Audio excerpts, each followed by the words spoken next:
त्यांची जी जमीन मुळामध्ये 5.5 कोटीची आहे किंवा दुसरी जमीन 77 लाखाची आहे, त्याला 30 कोटी लाच कोण देईल? कोण असा वेडा माणूस आहे की जो 30 कोटी लाच देईल?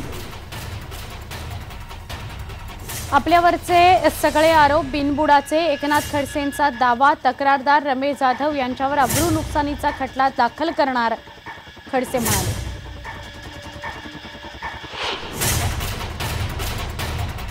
नीट बाबत अचानक घेतलेल्या निर्णयाला मुख्यमंत्र्यांचाही विरोध, तर राज ठाकरेंनी मुख्यमंत्र्यांची भेट घेऊन नवा कायदा करण्याची केली मागणी.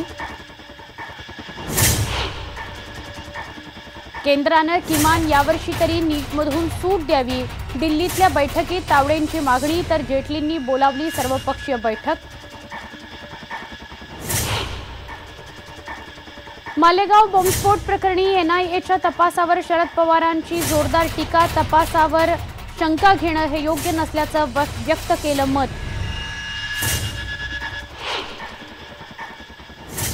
स्वतःच्या मालकीची जमीन विकल्यानं एका कुटुंबाला टाकलं वाळीत. रायगड जिल्ह्यातल्या पेण तालुक्यात जातपंचायतीची अरेरावी. भिवंडीत दलित युवकाच्या हत्येच्या निषेधार्थ आरपीआयचा मोर्चा.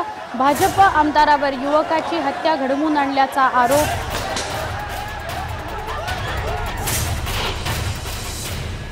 आणि कोल्हापूरच्या अंबाबाई मंदिरातला लाडूचा प्रसाद आता कैद्यांकडूनच बनवून घेतला जाणार, पश्चिम महाराष्ट्र देवस्थान समितीचा निर्णय.